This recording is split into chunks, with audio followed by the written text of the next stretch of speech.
Good evening. Good evening, sir.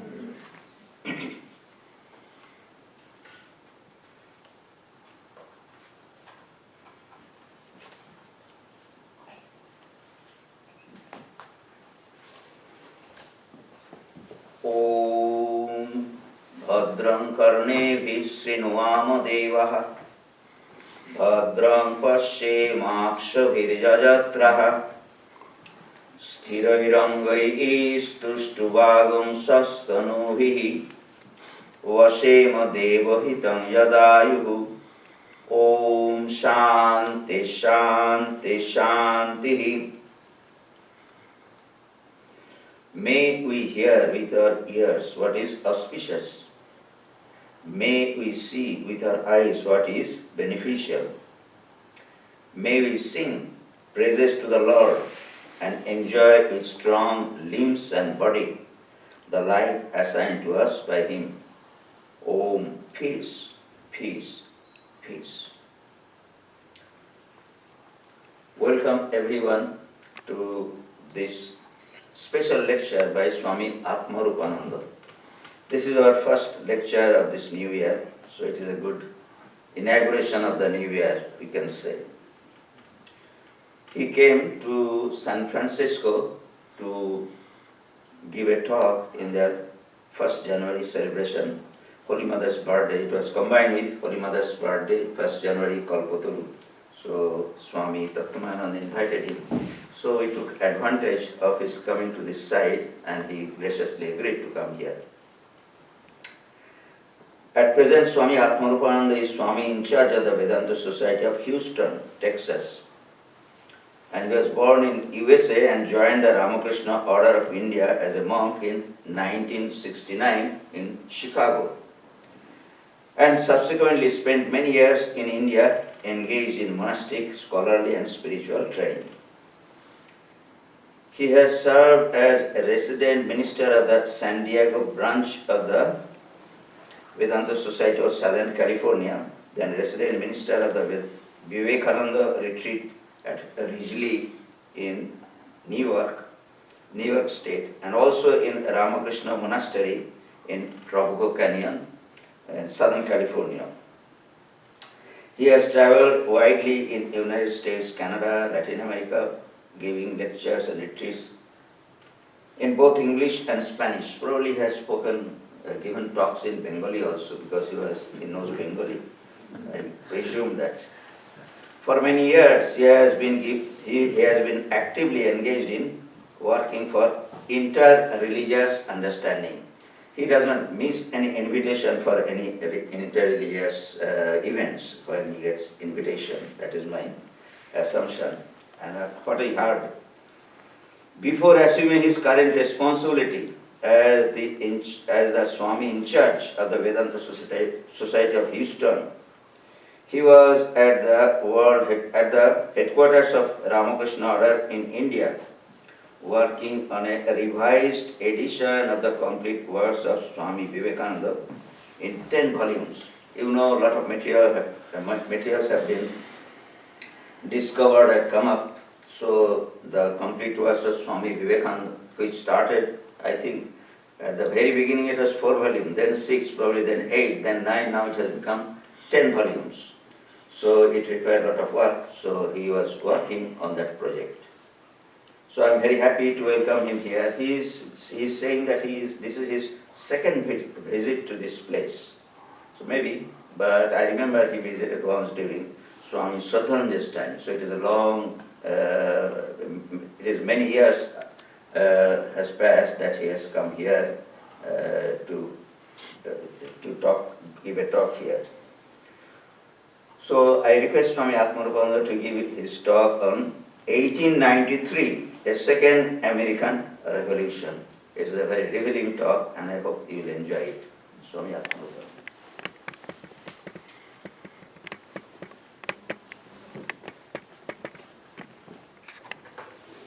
Is it on? No, it's not. Oh, I see. Okay. Now it should be. Yes, it is working. Now, revered Swami Pratananandaji and dear friends, good evening. It's a great honor and pleasure for me, and very grateful to Swami Atmarupananda for having given me this opportunity to come to this wonderful center. Sacramento is an unusually blessed center. You have such a wonderful place here. Beautiful, the buildings, the grounds, the spacious grounds.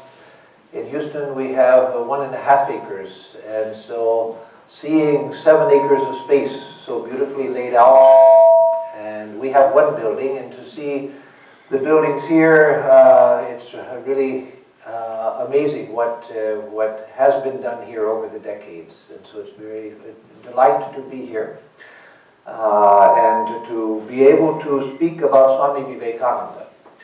Swami Atmarupananda, when he asked me to come, he said he wanted me to speak on something pertaining to the Parliament of Religions in 1893, because the headquarters of the order, Belur Mutt, requested that centers around the world celebrate in some form the 125th anniversary of the Parliament of Religions. And so the 125th anniversary fell in September of 2018.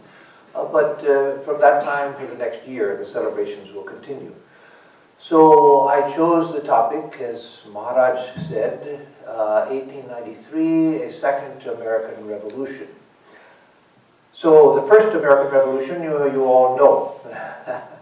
And the first American Revolution, as one of my professors once said, I think correctly, that the American Revolution was not a revolution at all. A revolution indicates the overturning of the old and the establishment of something new. What really happened in the American Revolution, together with the implementation of some wonderful new ideals, was really the telling of the British that you're no longer needed here, that we can run things ourselves. And so it wasn't so much a overturning of everything and the rewriting of everything and the establishment of something new, but a maturing of the colonies where they could say that establishing themselves on ideals that were present in the Enlightenment and before, starting from the Magna Carta and even from ancient classical Greek ideas, the Magna Carta, other ideas that came up through Western history, they said that we no longer need your help. We can get along by ourselves, so goodbye. And that is important, I think, to understand, because Swami Vivekananda was not in favor of revolution. He was all in favor of evolution. Again, our idea of revolution is, and what revolution means, is overturning of the old and the establishment of something new. But Swamiji said that that doesn't work, that human institutions are built over ages, and that the collective wisdom that's established over ages, you can build on top of that. And you can give new direction, you can give new impetus, you can bring out new emphasis of ideas and ideals, but that is the way to grow. And so actually the Second American Revolution, which I'm going to speak about, the Parliament of Religions, Swamiji's introduction to America and the new ideas he brought here, that also was not a revolution in the traditional sense. Why did the American Revolution work relatively smoothly and the French Revolution was fraught with all sorts of turmoil, and for decades, tremendous turmoil in France? It's because the French Revolution was a revolution, and the American Revolution was not really a revolution in that sense. It was ideals that were present in the air, and giving them form, yes, but more building, evolving on the old, and just telling the British that we're doing a better job running things on our own without your interference, and so goodbye, we'll just continue on our own. And yes, writing a new constitution, but the constitution was developed from ideas that were already present, including Native American ideas. And so Swamiji's ideas also were in a sense revolutionary, as I'll explain and as you will recognize, but they were revolutionary in this secondary sense, that they were evolutionary. So the first American Revolution, of course, brought forward the ideas of equality. One of the grand ideas of the Declaration of Independence and an idea that's fundamental to the American Constitution, the idea of equality. And yet the strange thing is that that idea of equality was based on a misunderstanding of human nature. The idea of equality, there were two main inspirations for the idea of the equality of all people, of all men, meaning men and women. One was that just an inspiration, an intuition, that everyone is of equal worth. How and why was not understood so much, but that everyone is of equal dignity, equal worth, and should be seen for their equal worth. But the other idea, fundamental idea, was the idea that everybody, if they were brought up in the same way, would be equal. They would be, that is, they would be the same. The differences were because of different opportunities that were given to people. And if everyone had equal opportunities, people would shine equally. And that's just not true. It's not true to nature. Sri Ramakrishna himself says, like in the Gospel of Sri Ramakrishna, he says, people are not equal. There are differences everywhere. And so we see, yes, that there are differences everywhere. That people don't come into the world with a tabula rasa, an empty mind that nurture fills, and the differences come because that tabula rasa is developed in different ways in different circumstances. No, people come into the world with pre-existing tendencies. From a Vedantic standpoint, because of reincarnation. From a modern scientific standpoint, purely because of genetic differences, biological differences. But people don't come into the world equal at this level. At this level. Some people have great talents, extraordinary talents. Some people not so much. Some people great intelligence, some people not so much. Some people great power in certain areas, other people weak. Some people physically strong, other people physically weak. And yet, we have the sense that people are in some sense equal. They are in some sense equal. But if we take humanity at the material and social level, which is the way people have been taken for millennia, and much of the world, certainly in the West, then we find that we're not equal. At the social level, at the physical level, at the material level, we're not equal. And yet there was this inspiration. Swami Vivekananda, by the teaching of the Atman, the divinity of the self, he showed the spiritual foundation for that intuition that yes, people are of equal value. People should be treated with equal respect. People should be treated with equal dignity. And people should be given opportunity to rise to the level that they can, and should be given the help that they can. Swami Vivekananda even said that a person who is of lesser intelligence should be given more teachers. The bright students will learn no matter what, but those of lesser intelligence, give them 4 teachers if they need, 5 teachers if they need. And so and that was because of the equal dignity of all, the equal worth of all souls. And so he pointed to the place where that equality comes from, and the source of that intuition that we still feel that yes, everyone is of equal value, even though at the material and social level, which is all that most people believe in, we don't see that equality. So another idea of the first American Revolution was the idea of freedom. Freedom from tyranny, freedom of opportunity, so that every American, and of course it's not restricted to Americans, but we're speaking about the American Revolution, so I will speak in terms of America, but not with the intention of restricting it. But every American grows up with the idea that this is a free country, I'm a free soul, and I can do what I want to. Well, of course, you can't do anything you want to, but still we have that idea, it's a free country, and I should be able to do what I want to do within limits. I was surprised, amusingly surprised, once when I was living in Mayavati. This would have happened in the Himalayas. This would have happened around 1980. There was another Swami that was there who was having trouble with the manager Swami. He was not getting along with the manager Swami. And the president of the ashram at that time he was supporting the manager Swami, and so he came into the room of this younger Swami, whose room was right next to mine. So I was in my room minding my own business, but the partitions were very thin, so even if I didn't want to hear, I had to hear the whole conversation. So the president Swami came into his room, where the Swami was, the Swami that was having difficulty with the manager, and said that things are not working out, that we're going to have to rethink the situation, meaning that we're going to have to send you for a transfer. We're going to have to rethink the situation. So the Swami, being disciplined, said, yes, this is a free country, you think whatever you like. I thought it was only in America that we said that. And here I was hearing it in the far distant Himalayas, in the heights of the Himalayas. So that idea in America that this is a free country and I should be able to do as I like.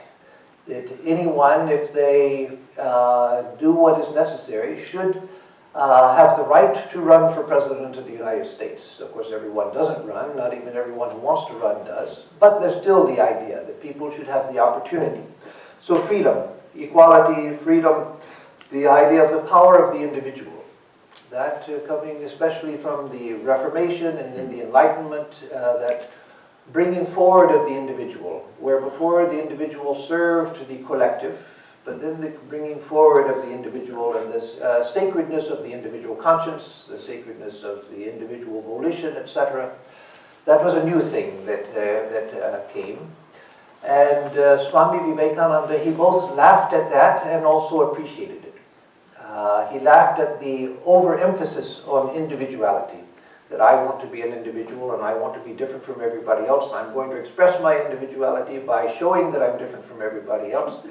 That he laughed at. He used to say that you think that you are an individual, dividing it into syllables to show that how divided we are and how we're not individuals. He said, become spiritual and then you'll find your true individuality. The individuality is in the Atman, which is indivisible and therefore individual.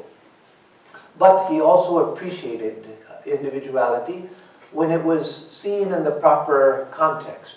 He told his own brother disciples, or he told his own disciples and his own disciples, that Sri Ramakrishna was a master gardener.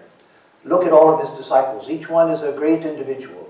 And so you must all become individuals, meaning in the spiritual sense. That yes, you find your true individuality, but then that manifests in a unique way, in an individual way, in the ordinary sense. That is, in a unique way. Based on the Vedic idea, which is pervasive through the Vedas, of the insight of the value of the unique and the universal. That everything in the universe is unique. The metaphor, the analogy of the snowflake. Each snowflake is different from all of the other billions of snowflakes. And yet, each is universal. That each being is unique and a unique expression of the universal. So if you go into the heart of the individual, you find the universal, and on the outside you find a unique expression. So America was, one of the founding ideas was that sacredness of the individual. And so equality, freedom, power of the individual, but also something that's rarely recognized, rarely talked about, rarely recognized, and so of course it's not talked about, it's not even recognized, was the power of the collective. In America, we have the idea that everything is about individuality, and as soon as we hear the word collective, there's socialism, socialism. No, don't talk about that, don't talk about that. No, I'm not going to talk about socialism, I'm not going to talk about politics. But the very idea that the country was founded on the idea that everyone's vote counts. Of course, at that time, everyone's vote counts means all white men. It took a long time before women were allowed. It took a long time before Native Americans were allowed, and African Americans, and even after they were allowed, they were disallowed by various means. But the idea was there. One of the great things about the founding of America was that the ideals were tremendous, were great. We haven't lived up to them yet, but they're aspirations.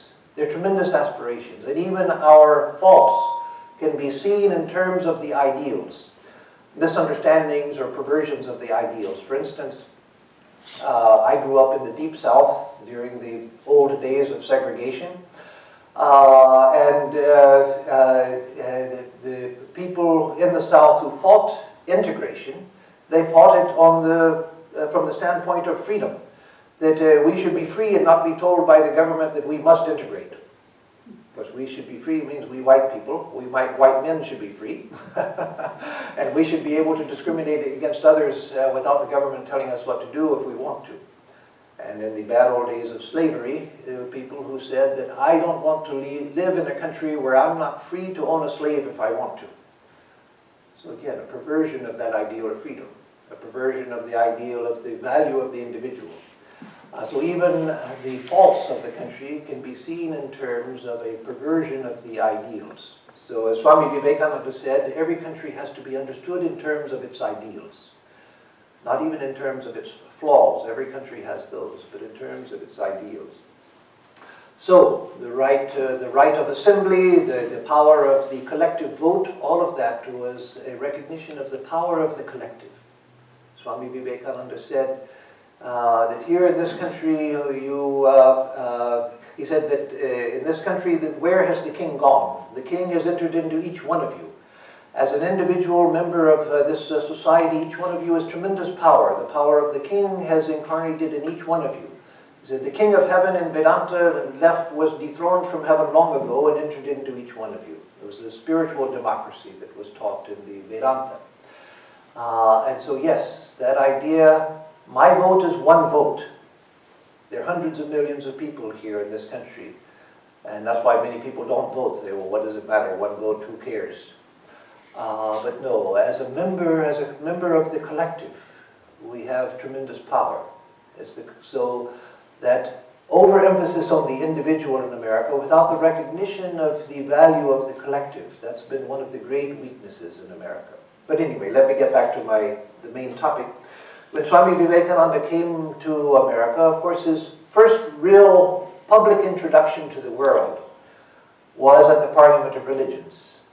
He had given some parlor talks and even a talk at a college in Hyderabad. He had given some parlor talks in India and a talk at a college in Hyderabad.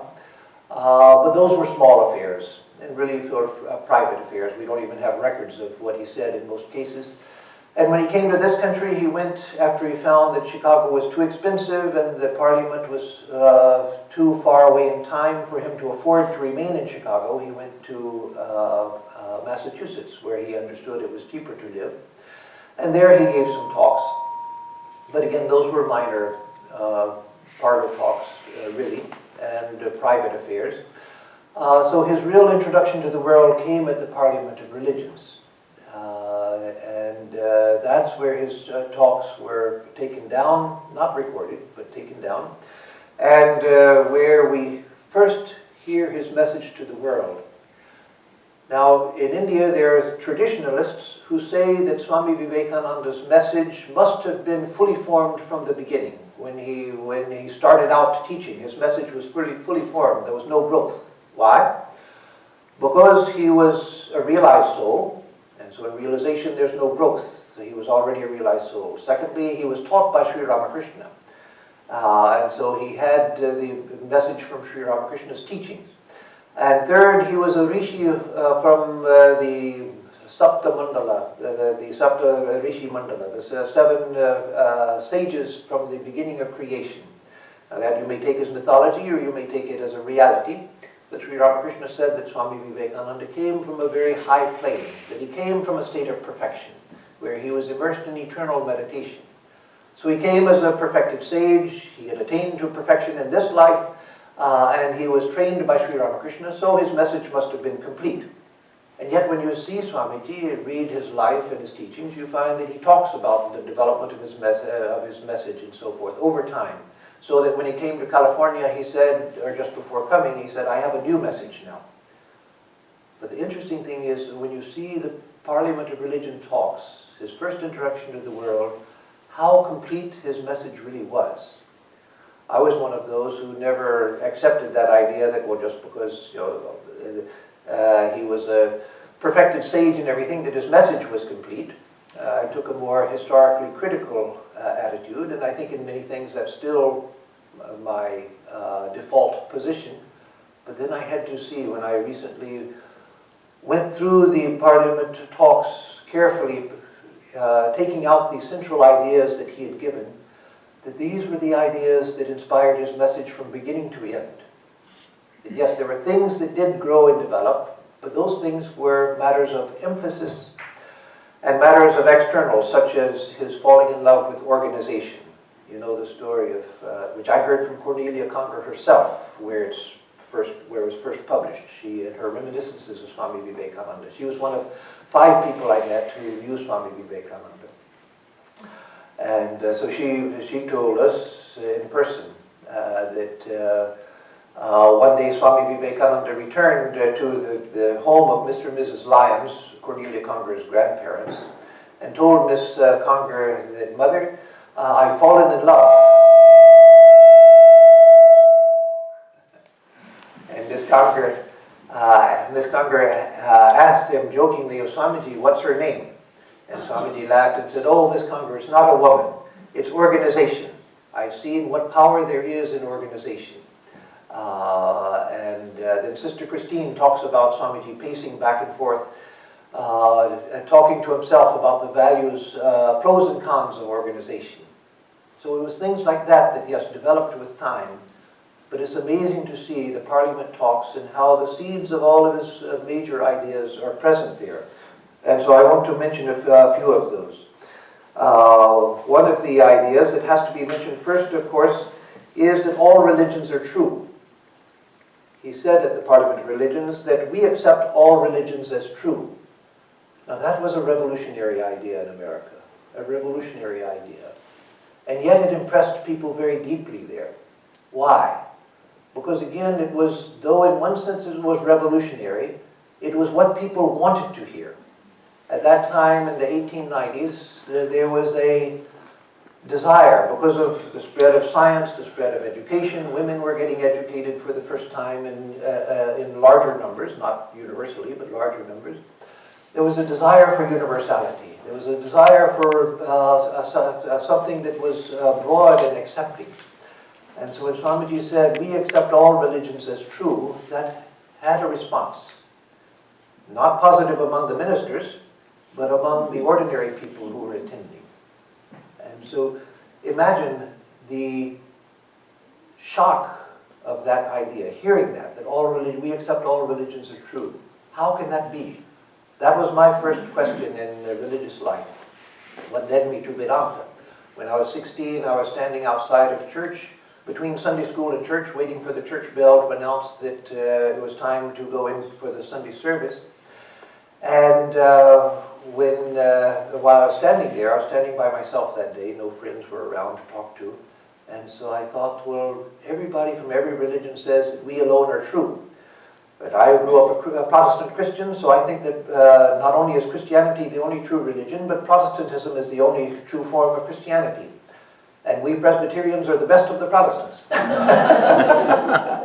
So I thought, how was it that I was so fortunate, if God is loving, I was so fortunate that He created me and put me in the best denomination of the only true half, of the only true religion.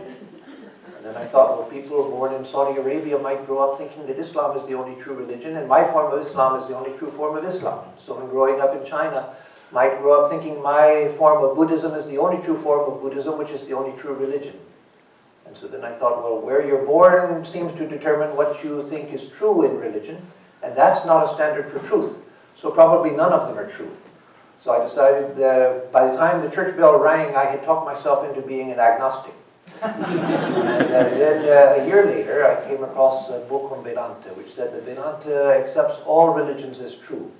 It says that the differences in religions are because of history and ways of speaking about the unnameable, different metaphors, different history, etc. But they're all pointing to the same indescribable truth, unnameable truth. So I thought, I like this. They faced the same problem I did, but they came to a positive conclusion, whereas I came to the negative. I like the positive much more. So that was what opened the book of Vedanta for me, and then I found much more that I liked. But imagine the shock of people who had assumed all their lives that the liberal ones assumed or thought that yes, other religions are interesting, wrong, but interesting. And let them be wrong in their own way. There's no harm in that, and it's sort of cute. Other religious ideas, kind of interesting a little bit, but basically wrong, of course. So imagine the idea at that time that all religions are true. People hadn't heard that in those days, in the 1890s, 1893, and then Swamiji said, of course, in his famous words, quoting, and he probably said the Sanskrit, Shrinvantu Vishwe Amritasya Putraha, hear ye children of immortal bliss, even ye who reside in the higher spheres. I have found that ancient one, by knowing whom alone one goes beyond all darkness. And so these beautiful words from the Shvetashvatara Upanishad, Swamiji quoted. And then he said, ye divinities on earth, sinners, it is a sin to call a man so. It is standing liable on human nature. Come up, O lions, and shake off the delusion that you are sheep. You are souls immortal, spirits free, blessed and eternal. Ye are not matter. Ye are not bodies. Matter is your servant, not you the servant of matter. Imagine the shock of people hearing that in 1893, after 2,000 years of hearing that we are sinners, and believing and accepting that. When I was 13, I think it was, I was in the 8th grade, whatever 8th grade whatever age you typically are, I think I was 13. We had American literature that year for English class, and so we were asked to choose a project. And so I chose the American Transcendentalists. As soon as I read the American Transcendentalists, Thoreau and Emerson, I really realized that, oh, these are my people. I never heard anything like this. It was revolutionary to me, but these are my people. This is my thought. So I went home to my father, who was an English professor and a scholar, and had the library at home. So I told him that I was doing a project on the Transcendentalist, and did he have any books in the library that I could borrow? And so he said, sure, let me get them for you. So he went in and got out some books and brought out a little pile for me. And he said, you know, the Transcendentalists were great people, great minds, and very good people. But they made one tragic mistake. They said that man is divine, but man isn't divine. Man's a sinner. And at that moment I knew I'm a Transcendentalist. So imagine at that time, yes, the Transcendentalists had been before Swamiji's time, decades before Swamiji, and they had taught. But with the force that Swamiji said, ye are all divinities, that had not been taught. Not with the force that Swamiji said it, not with the experiential power that came with his words, where his words came from fire, came from what he knew from direct experience. And that idea that you're not bodies. You're not bodies. The traditional Christian idea was that people had grown up with, was that, of course, from the old, what Christians call the Old Testament, the Torah, that from dust you have come and to dust you shall return. And the idea was that this body was going to rise into heaven. That Christ, after he was crucified, he rose into heaven in the physical body. Because it was practically incomprehensible that there could be a person without embodiment. And so this body itself, that's why traditionally people were buried facing the east, so that when Christ comes again at the end of time, then the angels will blow the trumpet, or somebody, Gabriel or somebody blows the trumpet, and everybody will rise from the grave facing the east. So you have to be planted this way in the ground so you can rise up in your grave. That would be a rather morbid sight to see all of these dead bodies suddenly rise up. But that was the idea, that you are bodies, you are matter. And you have a soul, and the soul is somewhere in the mind. And even reading a famous Catholic encyclopedia, modern, from the 20th century by Karl Rahner, a famous Catholic theologian, you turn to the section on the soul, and it says, the soul is really a mystery that nobody understands. And yet that's the heart of Vedanta. And so the basic idea is that you are material. So Swamiji is saying you are not matters. You are not matter. Matter is your servant. What a shock that would have been. He said that religion is being and becoming. That was another thing that struck me when I opened this book on Vedanta and began to read it, that it was all through the book. This idea that religion is about being and becoming. Though I didn't encounter that phrase, Swamiji was extraordinary in being able to put a universe of thought in a few words of one sentence, and this is one of those examples. Religion is being and becoming. That was the second idea that struck me as I began to read, because the idea was that religion is a matter of transformation. It's not about belief. Religion, as I had been taught it, was that you believe, you accept, you believe, and after you die you find out if you are right or wrong, when it's too late to do anything about it. But that was religion. You believe, and then after death you find out if you're right or wrong. And even in the Roman Catholic Church, which has so many great saints, great spiritual tradition, many great saints, men and women both, large numbers of real true saints. Some were canonized for less than noble reasons, but many were very great saints. And yet, in spite of that, in the Catholic tradition, it was said that mysticism is something extra that God gives to some select chosen souls, but it has nothing to do with religious life. That's just sort of an extra that may come to somebody. But religious life is following the sacraments, believing in the Bible, accepting Jesus as the Savior, and being true to the church, and then die in that state. So this idea of religion is being and becoming. What a revolutionary idea that was also. A revolutionary idea. And another idea, again, I'm going to go quicker through the ideas in the interest of time, just so that you have an idea of some of the extraordinary ideas Swamiji introduced at the Parliament for the first time, ideas that were central to his thought. There was also the idea that we travel from truth to truth. We don't travel from error to truth, but from truth to truth. From lower truth to higher truth, if you will, but man travels from truth to truth. What an extraordinary idea. It's extraordinary even now, shocking even now. And that's not the way we travel. You travel from superstition, from error, and then you get a better idea which is truer, and then maybe in time you find that's not true, you give it up and you take a higher idea. Isn't that the way that we grow? Somebody said, no. We travel from truth to truth. What does that mean? It means that all of us are seeing the same thing. We're looking at truth, meaning we're looking at God. But we're interpreting it in different ways. We're interpreting it as a world, people with people, made out of matter and so forth. It's God that we're seeing, and yet we're painting it in different ways. We're looking at the same truth. We're looking at the same thing, but how differently we see it. And so we're traveling from truth to truth, from less clear to more clear visions of what it is that we're seeing. From less clear understanding to more clear understanding. From less clear realization to more clear realization. And so that means, if we travel from truth to truth, that means that I can learn from everybody. Everybody is seeing truth from their own standpoint. And I can listen to everybody and learn from everybody and respect everybody. I may not be a Marxist, because I don't accept dialectical materialism, and other problems also, as basic view of humanity, as being guided primarily by economics. I don't agree with that. But Marx was a brilliant mind who looked at human society and saw it from a certain perspective and had brilliant things to say about it from his perspective.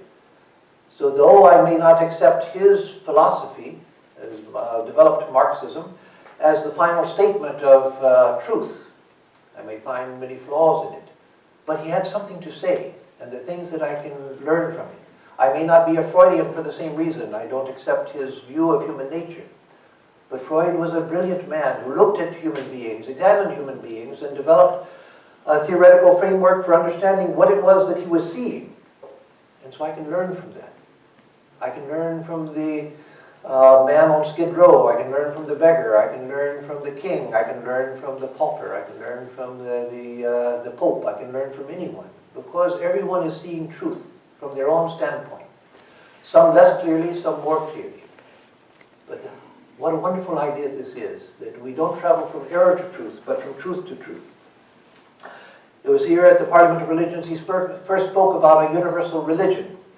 He said, if there's ever to be a universal religion, It must be one which will have no location in place or time, which will be infinite like the God it will preach, and whose sun will shine upon the followers of Krishna and of Christ, on saints and sinners alike, which will not be Brahminic or Buddhistic, Christian or Mohammedan, but the sum total of all these, and still have infinite space for development, which in its Catholicity will embrace in infinite arms and find a place for every human being.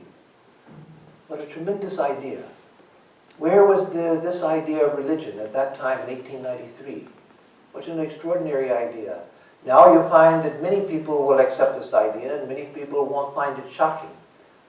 But it was at that time, in 1893. He sowed these ideas which now have become part of the American fabric, so that many of you probably saw, because it was spread around a great deal, especially among devotees, an article in Newsweek some years ago, before Newsweek became digital only, when it was still a print magazine.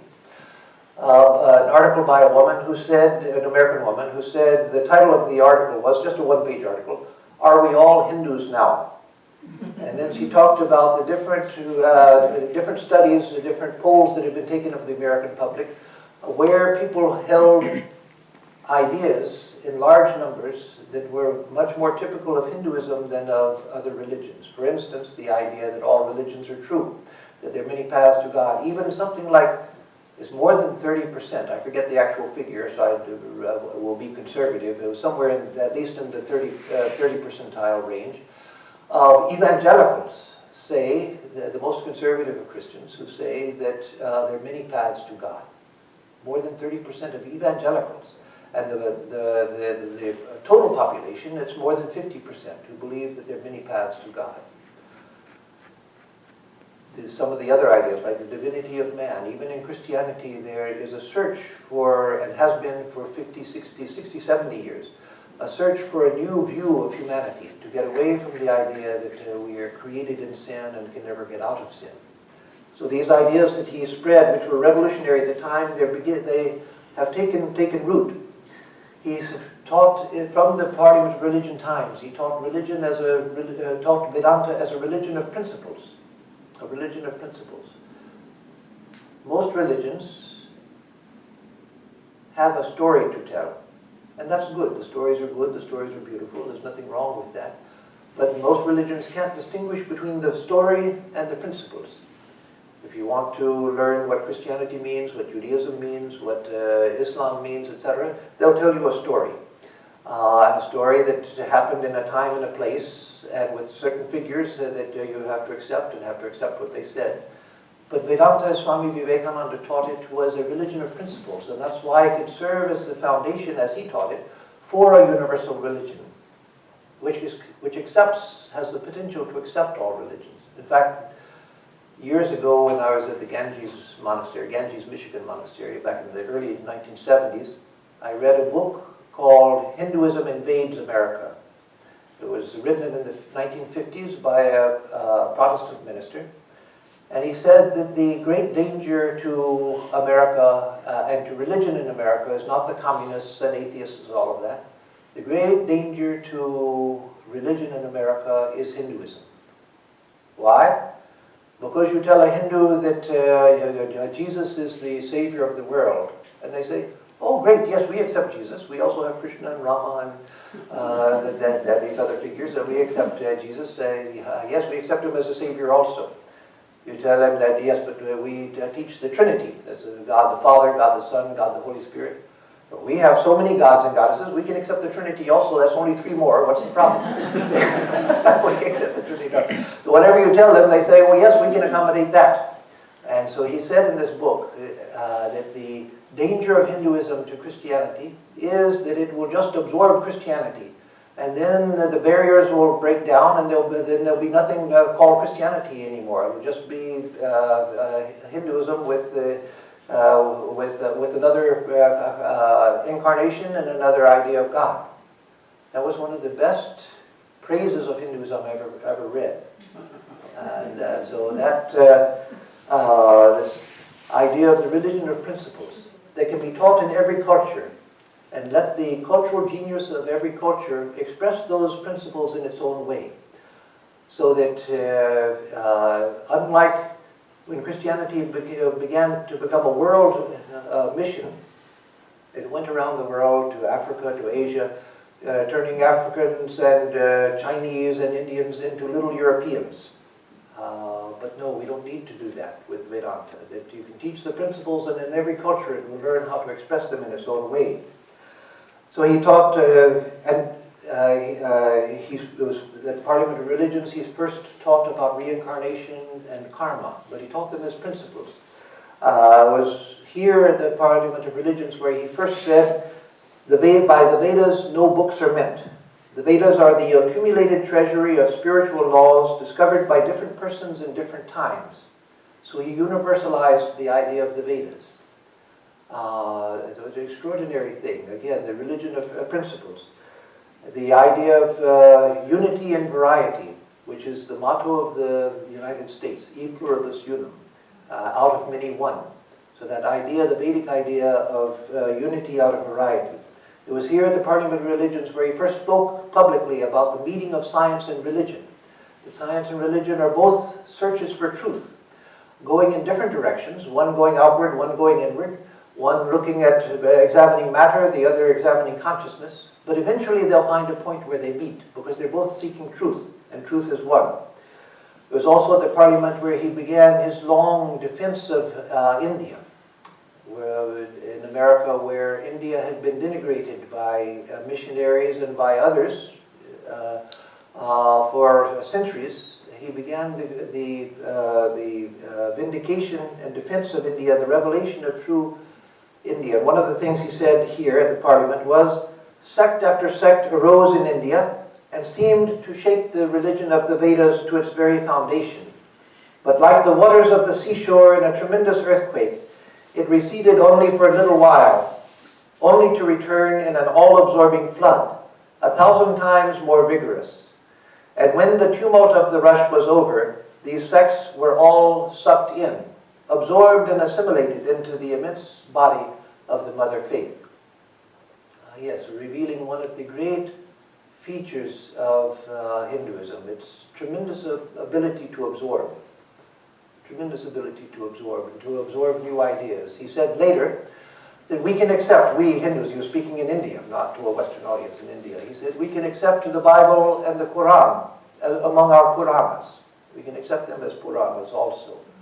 That is, the ability to absorb them. We don't have to reject them, we don't have to edit them, we don't have to say, we'll accept this part, not that part. No, take them in, take them as Puranas, because both the Bible and the Quran fit perfectly the definition of a Purana. The Purana, which means the old books, they tell history, they tell about ancient sages, they tell about the lineage of kings, etc. And that's what the Bible and the Quran do. So, just briefly, other ideas. He's very famous for his lectures on Maya in England, but he first mentioned the idea of Maya being a statement of fact here at the Parliament of Religions. The idea that God is love, not a judge. This idea that we had in the West, that yes, God is love, but love with some conditions. First of all, you've got to accept His only begotten Son as your Savior. Then He gets angry sometimes, and He gave you 10 commandments, which really are a contract between humanity and God, that you're going to do what He likes and not do what He doesn't like. All of these things, Swamiji said, no, God is love. God isn't a judge, but God is love. That's the very definition of God. Even small things that he later developed. He mentions the idea of the separation of the intellect of Shankara from the heart of Buddha, which he said was the tragedy of India for centuries. That had led to great harm in India, the separation of the heart of Buddha from the intellect of Shankara, and that he wanted to bring back the heart of Buddha into the Vedanta. And lastly, let me mention his dynamic non-dualism. That he mentions also. Let me read this little passage.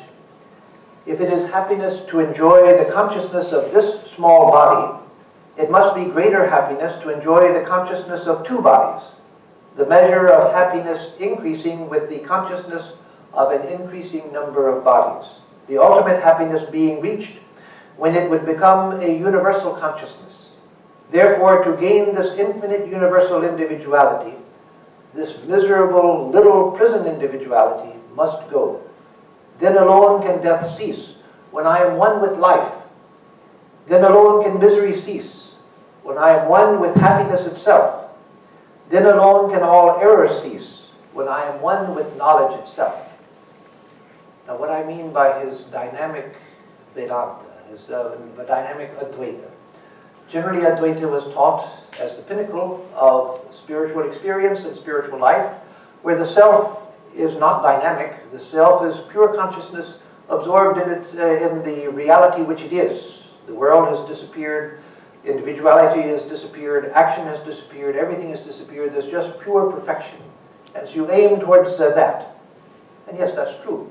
There's nothing wrong with that. But what Swamiji did was to bring that truth down to the human plane, where we have to practice. We're not there yet. We're still dealing with other people. We're still dealing with society. We're still struggling with ourselves. We're still on an evolutionary path. And yet the truth of Advaita is still there. You are divine now, right now, in your present situation. We are divine, but we don't know it. And so he made Advaita, non-dualism, dynamic. That is, he talked about the manifestation of divinity within. That religion is the manifestation of the divinity already within. And so it became, Advaita became a path. He said in his prospectus for the Advaita ashrama at Mayavati, the non-dualistic ashram he established in the Himalayas, he said that this knowledge of non-duality, this knowledge of the divinity of the self, will make a fisherman a better fisherman, a lawyer a better lawyer, a student a better student, a cobbler a better cobbler, etc. And eventually will help them to realize the highest self. That's extremely important. He said that this knowledge of non-dualism, that you are divine by your very nature, you're perfect right now, you just don't know it. It will help a fisherman be a better fisherman, a cobbler be a better cobbler, a lawyer be a better lawyer, a student be a better student, etc. Whatever your field of activity. And eventually, he said, it will help you to realize the highest truth. So that was his dynamic Advaita. That is not just limited to the highest realization, but he wanted it practicable here and now for the fisherman, for the cobbler. He told his disciples in India, go from door to door and tell people that you are the self, you are the glorious one, all knowledge is inside of you, all power is inside of you. Now, he didn't mean go like a Jehovah's Witness and knock on people's door and tell them about the glory of the self. But he meant it figuratively. He meant it really, but figuratively. But tell people, awaken within people, common people, poor people, beggars, professors, everybody. Awaken within them this knowledge that they are the self, that all power is inside, all knowledge is inside, all glory is inside. It's just a question of manifestation. So again, in conclusion, Swamiji, at the Parliament of Religions, all of these ideas which were so central to his whole message were already there. It's an amazing fact. Again, I was surprised because I had always just assumed that as time went on, there were more things that he kept adding into his message, but it was all there from the beginning, all there from the beginning. He knew what his message was when he came to America. He didn't know fully, because that we can see it clearly in his letters and his conversations and the reminiscences of things he said. He didn't know clearly what form his work was to take. In fact, he first came thinking that he was coming to America to collect money to start his work in India. It was only by the end of 1894 that he fully realized that he had a mission here in America. And so he said his famous words that, I have a message to the West as the Buddha had a message to the East. So these things came gradually. His falling in love with organization, his development of what he said was his new message, which was his old message, but with a new emphasis, which he taught here in California. But the truths that he had, the message that he had, that which he had realized and which Sri Ramakrishna had inspired within him, that he had when he came to the Parliament of Religions. It's an amazing thing. And so why the Second American Revolution? Because these were revolutionary thoughts, in the sense in which I talked at the beginning. Not overturning everything, but he told people what they were ready to hear, truths that they were ready for, truths that they needed, truths that they were waiting for. When 7,000 or 4,000, however many people were there, different people have said different things. It was probably more like 2,000 to 4,000 that were actually in the hall when he spoke and said, "Sisters and brothers of America," and everyone rose up. One reason for that was he was able, because of the tremendous purity of his person, the tremendous purity of his mind, and his realization, the realization that he had had. He spoke words of fire. He spoke words of reality. And so when he said, "Sisters and brothers of America," there was this tremendous response. Why? Because that was actually heard by the people as a reality. He was really saying something, not just a sentiment. He wasn't just passing off a sentiment, but he was speaking a reality, a truth which entered into the hearts of people as he spoke. And as he said these, over the course of the days he was at the Parliament, the 10 or 11 days at the Parliament, he spoke these different truths that must have come as bombshells to people, but grace-giving, life-giving bombshells that inspired the people, so that he was by far the most popular speaker at the Parliament. There were other great speakers, but he was by far the most popular. And so it was a second revolution, again, in the sense of bringing new life, bringing new a new basis for the very idea of the first American Revolution, the ideals for America, which were founded on shaky philosophical grounds, and in some cases wrong philosophical grounds. But he gave the truth to them. He spoke the real spiritual foundation for all of these ideas. So I was hoping to leave time for question and answers, but now the hour is up, so I apologize. I wanted to have time for interaction, but the subject, I couldn't find my way to shorten it properly and still get said what would make the topic somewhat complete. So again, I'm very glad to see all of you, some known faces and some new faces, and I appreciate Swami Atmarupananda Maharaj for inviting me so kindly and keeping me here so kindly, and it's a great delight to come back to this wonderful center, a wonderful, wonderful and very blessed center, which has a great future, a great future. Thank you. I thank Swami Atmarupananda for his beautiful exposition and thoughtful talk on this interesting subject, 1893, a Second American Revolution. The interesting part which I am impressed is that he had thought that Swami was incomplete and his ideas actually developed slowly, and ultimately he changed his idea after studying Swami Vivekananda a little thoroughly. The point is that realized persons, whatever they say, are like Vedas. That means what they say we do not understand at the beginning, but when we concentrate on those things, actually find that they are really truth. Why it happens? Because they come down from the realization and the mind actually completely changed. And whatever they say are linked to that. So in that way it is a path to the realization also. So in that way that cannot change. So whenever Swami Vivekananda had the realization, that means whatever he has said are bound to be true. So in that way they are perfect. So there is no change in that. So it is a sort of explanation why it is like this. So if you read complete verse, every sentence can be turned into a path to self-realization because that connection. That has happened to Swami Sri Ramakrishna also. Whatever he has said is like that. So probably that is a way of saying it, but it is interesting that he had to discover that. All right, Swami, you yourself have invited yourself to come again, and now you are in this country, so we shall be happy to invite you again and again to enlighten us with thoughtful talks. Though we are winter recess, our recess will be over on next Sunday. That means next Sunday is our first service after in this new year. So the subject of talk is serenity of mind, and the talk will be given by our Swami Ishwadhananda. And of course, we shall celebrate Swami Shivananda's birthday, the second president of our order, who was also the teacher of our Swami Shraddhananji, our previous Swami-in-Charge. So that event will be in the evening of January 6th, next Sunday at 7:30 p.m. with meditation, simple worship and devotional singing and prasad refreshments. So you are most welcome to attend our opening service on January 6th in the morning and also attend the birthday of Swami Shivananji.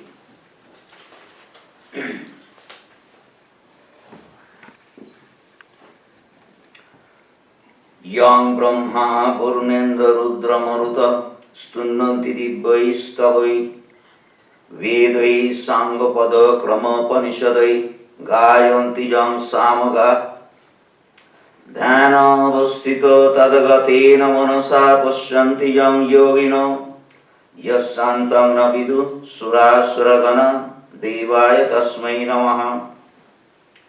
Our salutations to that Supreme Being who is one without a second, whom the sages call by various names. Our salutations to Him whose glory has been sung through the rapturous hymns of the scriptures of the world, but whose limitless and infinite glory none can comprehend. That again only sages and seekers realize within their hearts in their deepest contemplation. Him we salute again and again. May He shine in our hearts, manifest therein His glory, and dispel all darkness and ignorance.